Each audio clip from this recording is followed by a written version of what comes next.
कोई महालक्ष्मी को मानता है, तो कोई रेणुका देवी को मानता है, तो कोई कृष्ण को मानता है। तो हर आदमी, हर परिवार, फैमिली अलग अलग इनकारनेशन को मानते हैं, किताब को मानते हैं। कोई सी भी ऐसी किताब नहीं है जिसके कहना चाहिए कि ये होली बाइबल जैसे। इसलिए सब धर्मों को एक हिंदू को चाहिए कि मान कर। मैंने देखा है कि मान करने की शक्ति हिंदुओं में सबसे ज्यादा। एक मर्तबा एक हम होटल में थे, वहां बाइबल था। वो सब दूर बाइबल रख देते हैं, चाहे कोई पढ़े ना पढ़े। सो वो बाइबल नीचे गिर गया। सो हमारे साथ एक हिंदू थे, उन्होंने उस बाइबल को उठाया, सर पे रखा और फिर टेबल पे रख दिया। कभी बाइबल को पैर से नहीं छुएंगे, कभी नहीं। एक बार ईसाई धंधा कर लेंगे, हिंदू नहीं करेगा। सबकी इज्जत करना ये हिंदू का धर्म है।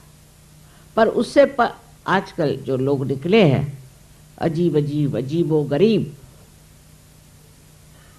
जो कि आज के हमारे पॉलिटिशियन लोग निकले हैं, इस तरह के लोग पैदा हुए हैं।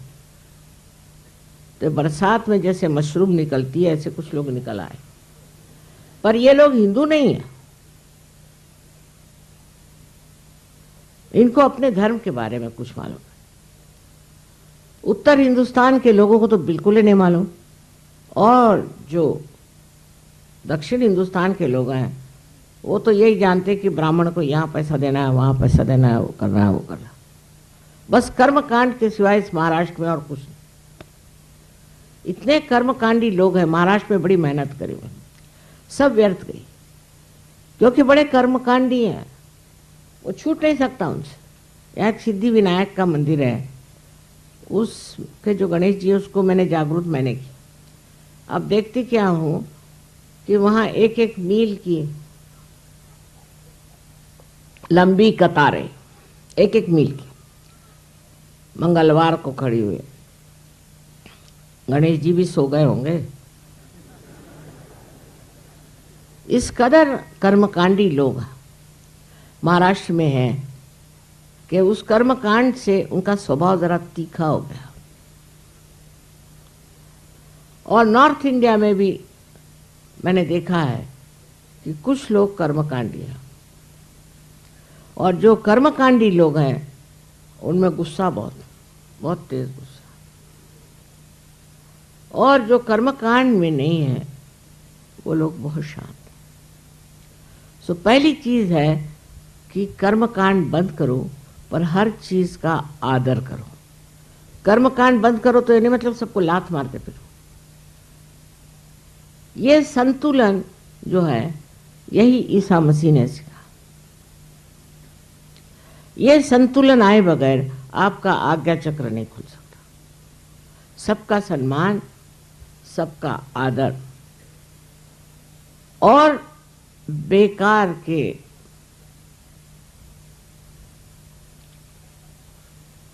कर्मकांड जिसमें गलत लोग पनप रहे हैं। आजकल के बहुत से जो झूठे साधु बाबा हैं वो कर्मकांड के ही वजह से ऐसे। वो कहेंगे कि आप इतने रुपए दो, ये करो, वो करो, यज्ञ करो, 108 मर्तबा रोज ये नाम लो, वो नाम लो, मंत्र देता हूँ, फलाना करता हूँ। ये सब कर्मकांडी और कर्मकांड आप लोगों को सिखाते हैं, जिसके पूरी तरह से विरोध में ईसा मसीह।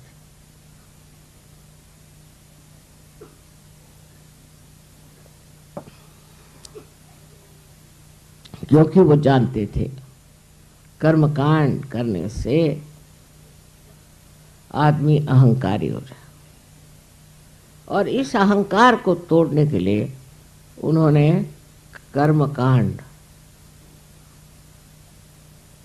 को एकदम मना किया था।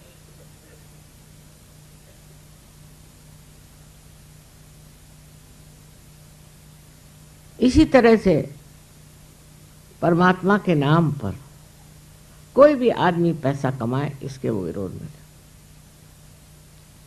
उसके उल्टा शुरू हो गया कि पैसा कमाओ और खाओ। कमाना तो नहीं छूटा, पर पैसा कमा लो और खा जाओ खुद, जिससे कोई भी कार्य नहीं हो सकता। आज सहयोग के कार्य में हमको याद रखना चाहिए कि हमने सहयोग के कार्य में क्या पैसे दिए, कितना पैसा दिया। ईसा मसीह के पास तो 12 मच्छी मार थे, वो तक फैल गए सारे दुनिया में मेहनत कर। आज आप लोग मेरे इतने सारे शिष्य, और आप लोग चाहें तो कितने ही लोगों को पार करा सकते हैं, कितने ही लोगों को सहयोग में ला सकते हैं। पर लोग आधे अधूरे नहीं रहना चाहिए, गहरे उतरना चाहिए। जब तक गहरे नहीं बैठेंगे तब तक वो समझ नहीं पाए। और उसके लिए सबसे बड़ी चीज़ है कि हम उनको कितना प्यार देते हैं और वो कितना प्यार दूसरों को देते हैं। कोई भी आदमी अगर सहयोग में लीडर होता है तो उसको पहले याद रखना चाहिए कि ईसा मसीह ने जो दीन दी है कि आप सबसे प्यार करो। वो मैं कर रहा हूं क्या? मैं सब पे रोब दाब झाड़ता हूं, मैं सबको ठिकाने लगाता हूं, सबके ऊपर आंखें निकालता हूं। ये अहंकार बहुत सहयोग के विरोध में ही नहीं है, पर उसका नाश करने वाला है। जिस आदमी में भी अहंकार हो वो उसको कम करे और उसकी जगह प्यार से भरे, तो जीवन जो है सुखमय हो जाएगा, जीवन सुंदर हो जाएगा। अगर आपको प्यार करना आता नहीं तो थोड़े दिन आप सहयोग से बाहर रहें। पहले अपने हृदय के दरवाजे खोलें, उसी की शक्ति से सहयोग फैलेगा। बात यह है जो लोग सहयोग फैलाते हैं उनमें प्यार की शक्ति कम, गुस्से की शक्ति ज्यादा, कभी नहीं फैलेगा। प्यार से बढ़ेगा और गुस्से से घटेगा और नष्ट हो जाएगा। जो ईसा मसीह की सीख है वो बहुत जरूरी है कि हम लोग समझ लें। I'm sorry I had to talk in Hindi language because most of the people are here Indians. Some of them are Marathis and others are from the North India. I was telling them about Christ. What was his power? His power was of love and not of anger, because he is the one who has crossed the most difficult center of Agya. Those people who have ego never realize they have ego. With their ego, they do all kinds of nonsensical things. Without asking me, they have done something in Delhi. Without asking me, they have done something in Russia. And it's so destructive to Sahajoga that they don't realize what they have done is a crime which is punishable by all divine laws.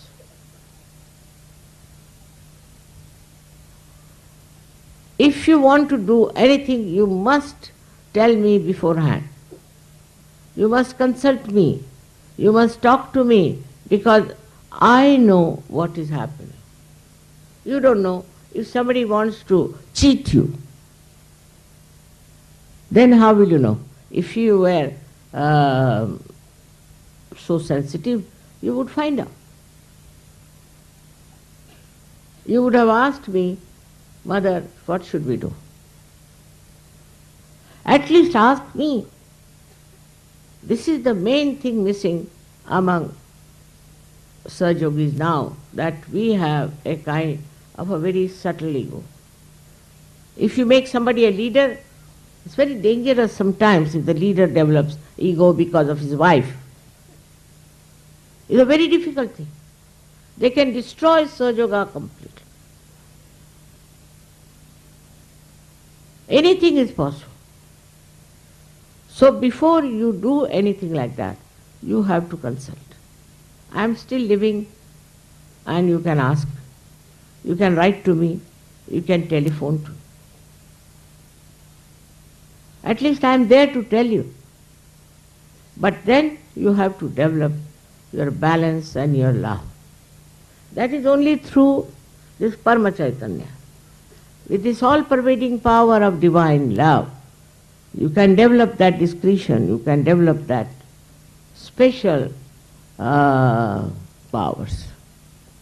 Even if somebody telephones to me, immediately I know what's wrong with the person. I don't say that you can't become like me, but at least you have vibrations to see. Also see your own vibrations. How are you moving? Put a paper on your hand and you'll see it will start shaking before my photograph. With this ego, you cannot go further. Why did you come to Sahaja Yoga? You came here not to become some sort of a leader or some sort of a king, but you came here to become a great guru. As you asked me, Guru Pada Dijiye. For that you have to have in Sahaja Yoga a complete humility, natural humility, natural balance. This is what Christ has taught us.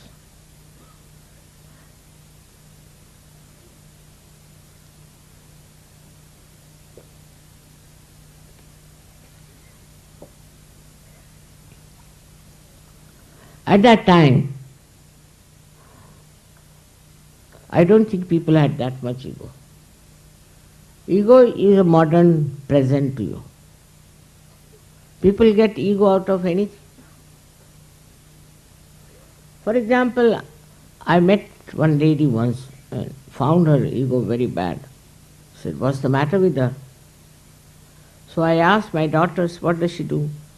They said, Mummy, she knows how to make dolls. For that she had ego. What is so great than to be a good Sahaja Yoga? You may be the king, you may be anything. Now you see the prime ministers and all of them going to jail. What are they compared to you? They have no balance. They have no sense. What makes you a separate individuals, higher people? Because you have no ego. Now people try to remove their ego. There are two types. So they will go on beating themselves with shoes. All kinds of ritualistic things they do to remove their ego. But all this you do with your mind. Whatever you do with your mind will give you ego only. They become ascetic. They are the greatest egoist. I must say Hitler was the greatest ascetic. With his asceticism he became Hitler. If you want to become Hitler, you become ascetic. In Sahaja Yoga you are not allowed at all this asceticism.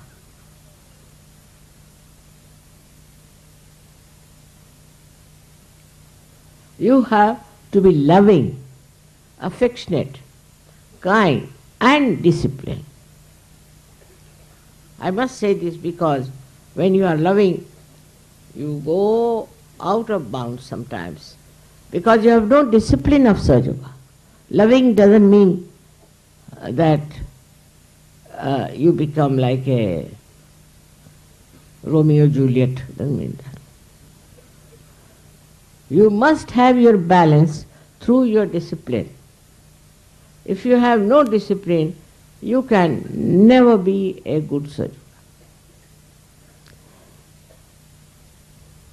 From the life of Christ, we have to learn these things, that unless and until we have these things, we cannot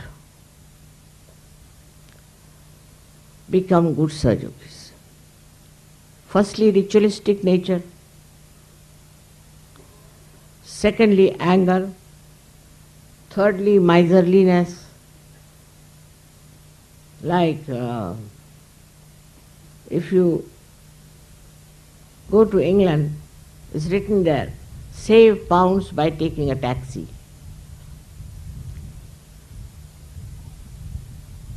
This is what it is. Miserliness. Where can we save money? Mother, can you give concession? It's not some sort of a business I am doing here. If you make it half price, so many will come. I am not using your money. I am using it for your buildings. All this, I have got it, of course, my money also, and your money. So many things I have done. The whole of Vashi, the whole of ashram, in Delhi, 2 ashrams, then the whole of school, and also land in Pune and other places. Now in Pune they want me to pay the land, to pay for everything, and Pune people are the known Maharashtrians to be great, miserly, conjuice people. Even for their own ashram, they would like me to pay for everything. And they nicely go and sing bhajans nicely. See, they are good musicians, that's what they are. But very, very miserly people.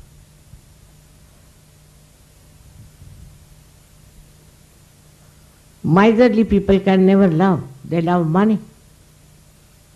Egoistical people can never love because they love power to control others. They think they are doing it for Sahaja, but not. Unless until you do something for yourself and your ego, no use working for Sahaja. Look at Christ. He took birth in a very humble abode. But he was the king. And he lived with the poor. And tried to save them. He saved the lepers. He saved so many people. There were 21 people were cured by him. Now Sahaja, I don't know how many thousands have been cured. But what is important is, if you are curing, you know that you are not curing. It is the divine power that is curing. You are not doing anything. It's best to be like that. I feel the same way. I am doing nothing and I am nishkriya, doing a nothing. But I am not lazy. You should be active, but all your activity should come from the divine power of love. First of all, you must extend your hands for love. You extend your heart, extend your money, house, everything for love. Now if your wife doesn't allow others to come in the house, throw her out of the house, I don't mind. Teach her how to be kind and generous. The other way round for the husband. It's very important. You have to be generous. You have to be kind. You have to be loving and sweet to others. Christ only once went into temple, which he had a right to do that, when he saw people selling things in the temple. Same thing we have here. And if you don't go and buy anything from them, they'll be lost. But you only go and buy things from them because you have a habit of shopping. Anywhere people go, they must shop. It's a habit. Shopping they must do. They will not see the greenery, the beauty of nature, nothing. When I went to so many countries, you see, I had to with my husband, I had to go and see beautiful places like museums. I never used to shop. But when I have so many children, then I have to shop. So I would go for shops. But not the way that every place is for shopping. What is there to shop here when you have come here for your spiritual growth? In Mecca, do they have any shops? This is the holier than holy. Why should you go to these shops? I can't understand.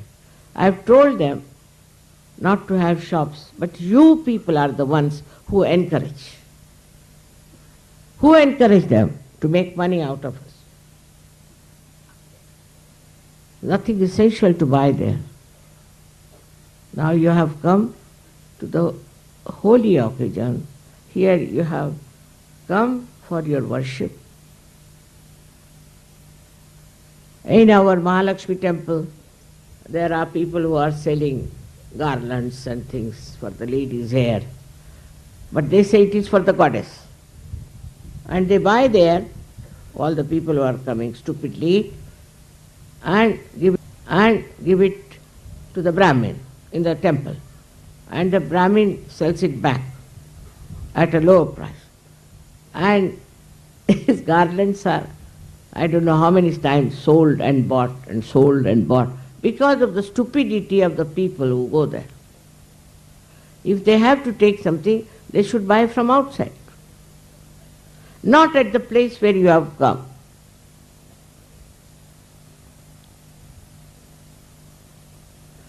As it is, you went to Delhi, you could have bought there.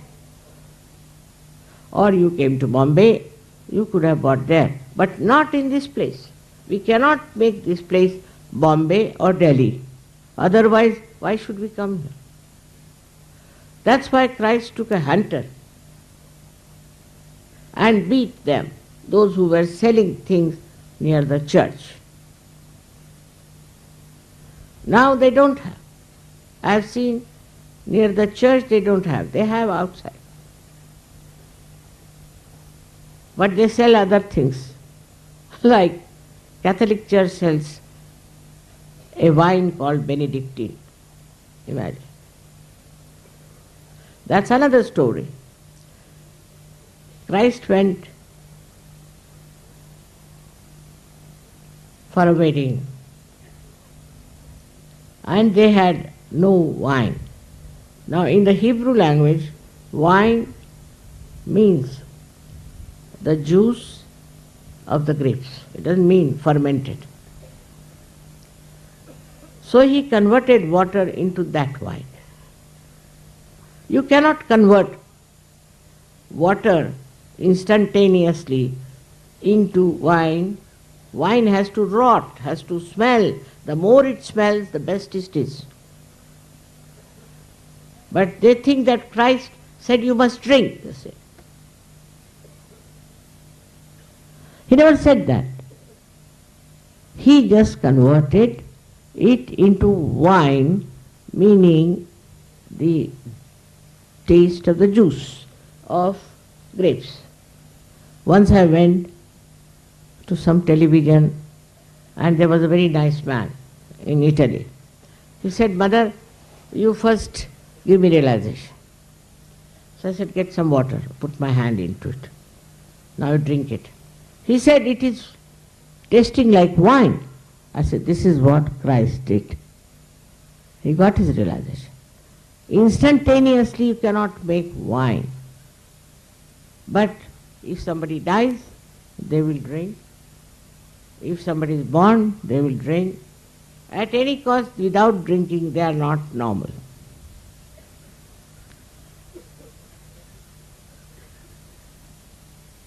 But the people who got realization are suddenly changed. They don't want to drink. They have stopped drinking. Their attention has become nice. The whole thing is changed. This is the transformation that has worked, of which Christ has talked, Muhammad Sahib has talked. Everybody has talked about this particular time when people will get transformed. But even after transformation, you do not want to become what you have to be. for which you have come here will be left behind. There's a big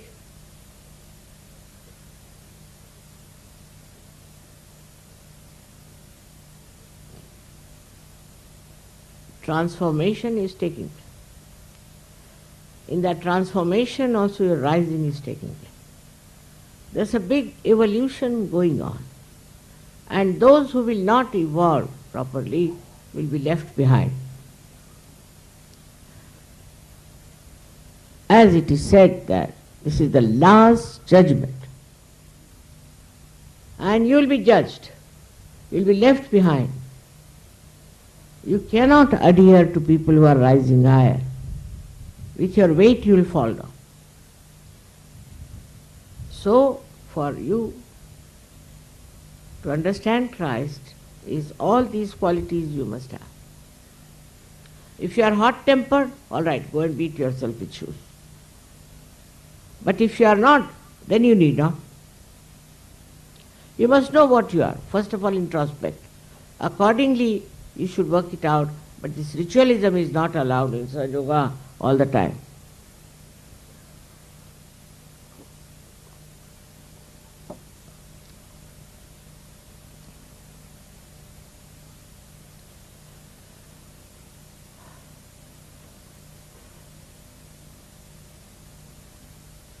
I would love all my children to be extremely loving and collective. Not to denounce anybody for no rhyme and reason. And if you have to denounce, you should tell me. I know what is what. Without asking me, you should not measure up somebody and say, I have measured somebody. With what? What is your yardstick? You yourself, you are caught up in the web of ego. You cannot condemn anyone without telling me. You have to tell me. Don't worry that this will disturb me or anything, but you should ask me. I know about everyone. Maybe I have not met that person, but I can feel the vibration. You can write to me. Many people just telephone. That's not the way. You must write to me, because I read each and every letter. But all nonsensical letters you shouldn't write also to waste my time. Like my father's, mother's, this thing is sick or is dead and her bhoot is moving about. All sorts of funny letters come to me. What can I do for such people? That's not important. Or I need money, I have no money, I am depending on you for money, so please send me money. You can ask on my photograph. If you are a good Sahaja Yogi, you don't have to worry about money also. Or I have no child, mother, what to do, I want to have child. Those who have child, ask them what do they have to say. So many have got children after coming to Sahaja Yoga, but you must deserve it.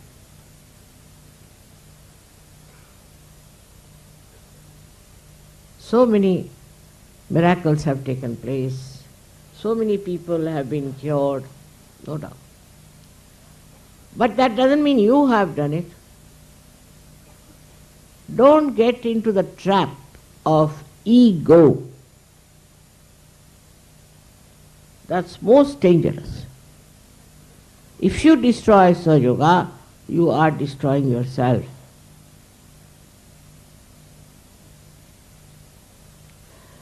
So, today you all have to promise in your heart. Put your hands to your heart and to say, Mother, will love, will spread your divine love, encompass the whole world, give realization to all the people, will not shout, will not be angry, will not do all kinds of rituals, but just surrender. Surrender our ego to you. Surrender it. Surrender your ego. All your problems can be solved. Because as long as there is ego, this divine power doesn't take over, you may do anything. You are not connected. Your connection is missing. Christ is missing. He is no more there. To establish Him, first of all, you must show how you love. But that doesn't mean that you love your wife, love your children, and love your house. You have to love everyone. Try to make everyone happy. That's why I like music, because through music you can spread vibrations. Very good media of spreading vibrations, of loving vibrations. But those who are musicians have to be loving people, not hot-tempered, not showing off, not thinking too much of themselves. All this will work very well if you understand that this divine power is so powerful. No doubt it is love. No doubt it is truth. Or no doubt. If you get out of it, you will be caught up by anything and you could be finished. It is a very, very powerful, effective, and absolutely conclusive power you have within yourself. And thanks to Christ that crucified Himself, sacrificed His body for our sake, that our Agya is opened, otherwise I could not have done this Sahaja. But in this area, we have Buddha, Christ and Mahavira. And they had to do tapasya, tapaha. They did it. You don't have to do now. They have done for you.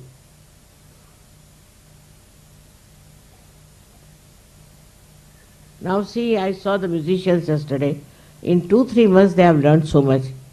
Otherwise, formerly all the musicians I knew for Indian music had to really starve.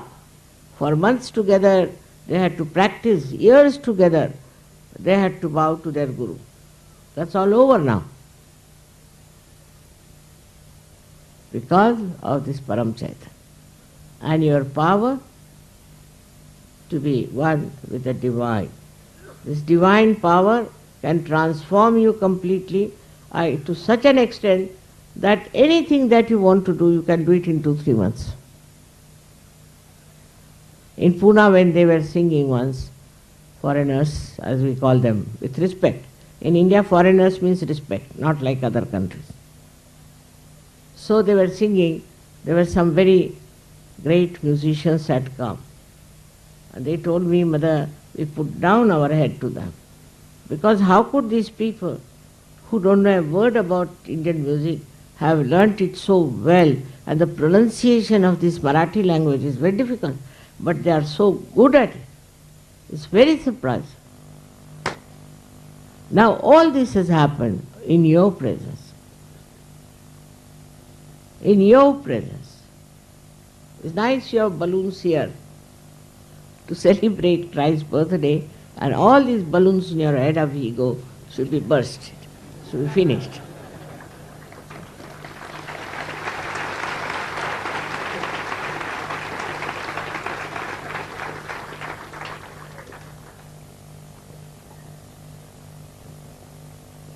But I'll be happy if you could learn Hindi language.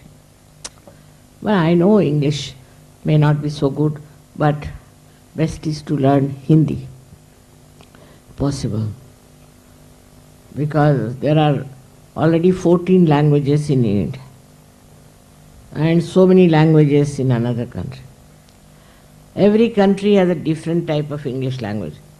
If you go to America, I don't understand their English for at least 2-3 days, because they go on taking their tongue and the lips on one side, then on another side.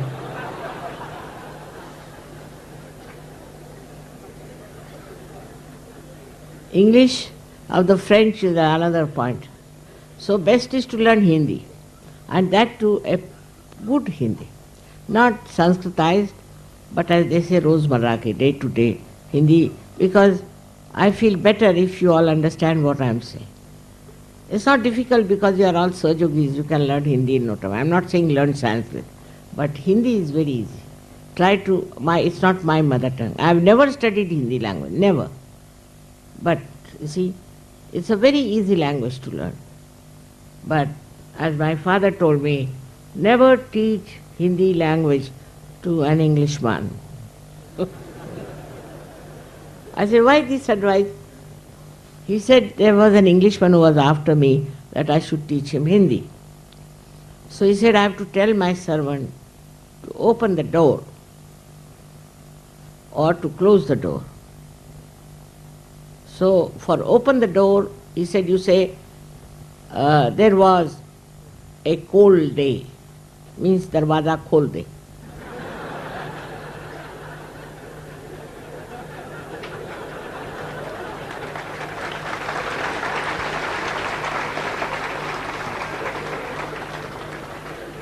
And for closing the door, you have to say, there was a banker. Mane darwaza band kar. But now it's different. They'll pick up Hindi very quickly. Very quickly. I can see that.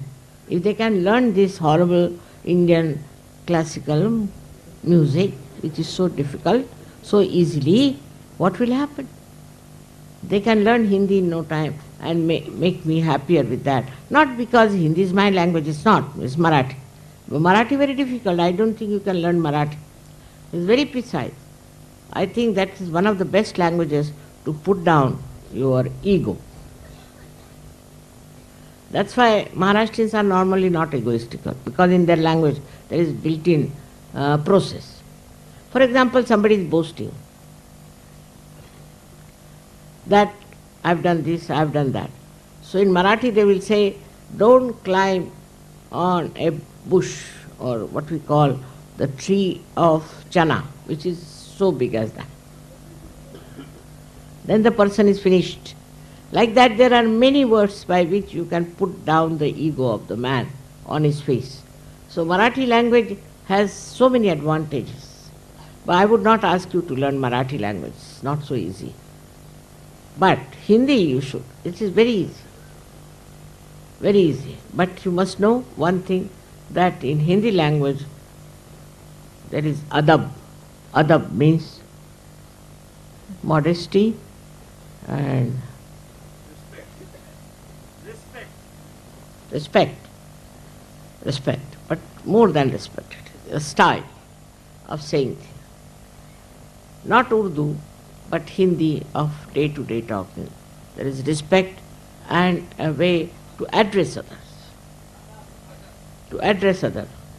All this will give you a kind of a more flexible vehicle to express your love. Because in Hindi language, we can never translate I hate you. We never say like that. I hate you. मैं आपसे घृणा करता हूँ, ऐसे कोई कहेगा क्या? They cannot say. To hate somebody is sinful. So they can never say I hate you.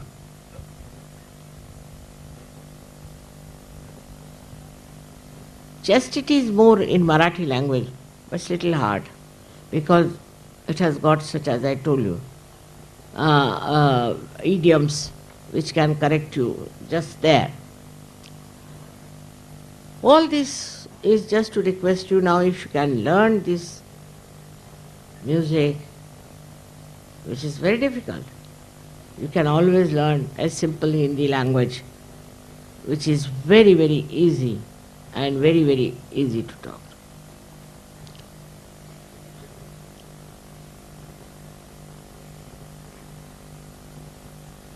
There are so many things I would like you to know about Christ, but this is short time in which I cannot tell you. The way he had his own priorities. Though in the Bible he is not described fully, I should say, and whatever it might have been, they have reduced it, maybe. And the way they practice Christianity also is shocking. So one has to learn Christianity through the heart, no other way out. They should learn through the heart of your mother. May God bless you.